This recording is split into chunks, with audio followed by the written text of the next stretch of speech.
You don't need to prove anything to the tech news. It loves you for you.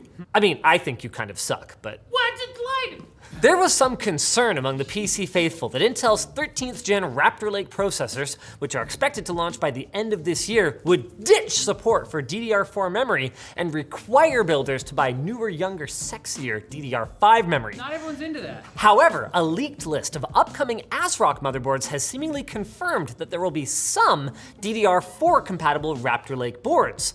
Earlier rumors had indicated Intel wasn't a fan of letting DDR4 linger on, but given that Raptor Lake shares the same basic architecture and socket with Alder Lake, which does support both memory types, it seems like some motherboard makers have taken it upon themselves to let people use their perfectly good DDR4 memory instead of buying more bits of pricey metal and glass in a supply shortage. In my day, we fixed things. Raptor Lake's DDR4 support is especially notable since AMD's Ryzen 7000 series will not support DDR4. But there may be some hope there too, as leaker Greymon55 claims that Team Red may launch some Zen 4 powered chips on the current AM4 socket rather than the new AM5 PCIe 5 DDR5 one.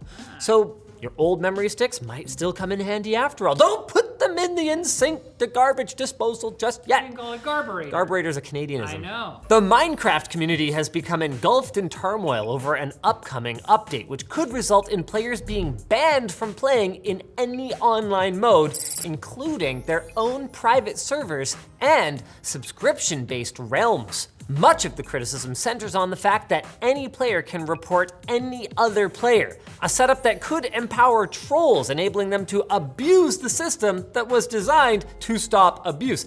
That is a catch-22. It might actually, I'm not sure, it might not be. It might just be ironic. Yeah. But Microsoft says there's nothing to worry about. Every player report will be reviewed by moderators, they say. And if players knowingly send incorrect or irrelevant reports, they themselves could in fact be banned. And every banned player will be able to file for a case review. Well, it sounds like they formulated the perfect moderation system that has no potential for misuse. They got lots of storage for Finally, those files. somebody note this down. It took a while, but we finally made it. Huzzah! And Google really wants Apple to get on board with RCS messaging, but there's another RCS that the tech giant is very much against. RCS Labs, an Italian spyware vendor that has been infecting both Android and iOS users with surveillance tools, sometimes in collaboration with governments and internet service providers. I don't think the irony of Google warning people about spyware is lost on anyone, but the wild thing about these attacks, which occurred in Italy and Kazakhstan, that was noted by Google's threat analysis group, is that they were actually initiated by working with the target's network provider to cut off their mobile data, then send them a link via text message promising to recover their connectivity by installing an app. But the ISP rep I talked to was so nice. They gave me a He was so nice. discount.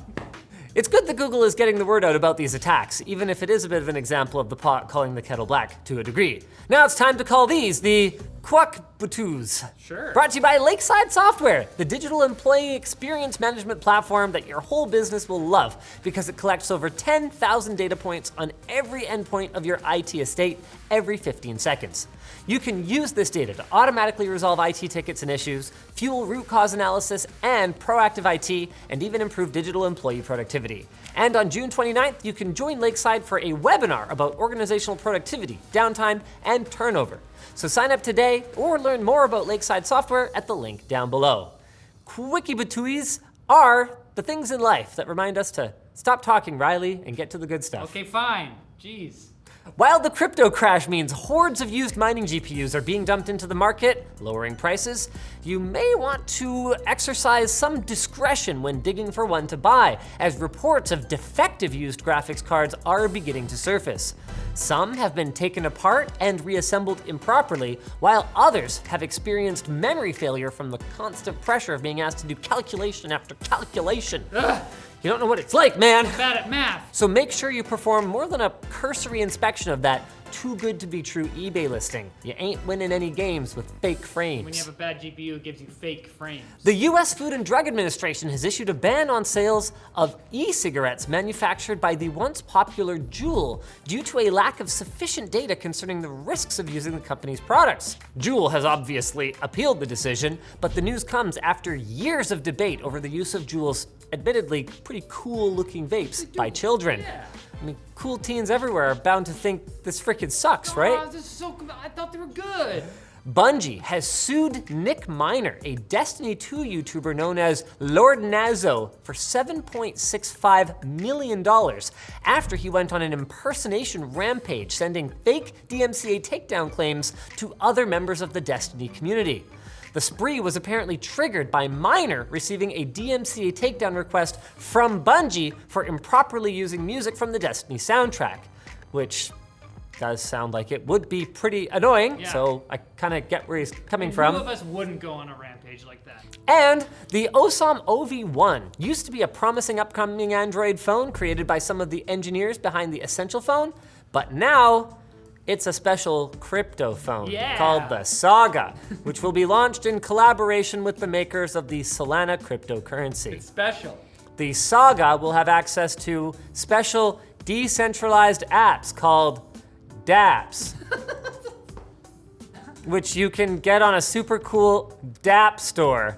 More like the App Store, What? as in D- yeah, well, I already did a dab you because did I the already dab, made the joke yeah. before I saw you wrote it. Dab on the daps. And Amazon has broken the barrier between this life and the next with the announcement that Alexa will soon be able to speak in the voice of a deceased loved one. The virtual assistant will be able to emulate anyone's voice after listening to just 1 minute of audio, which could lead to a wonderfully dystopian future where your child can ask Alexa to read a book but be grandma. I mean, the people we love, they're never really gone, are they? They're inside of our Echo. Yeah, inside the device. In fact, I can still hear them now. We trapped They're saying that if you want to hear more tech news, you should come back on Monday. Grandma? Grandma? Is that you?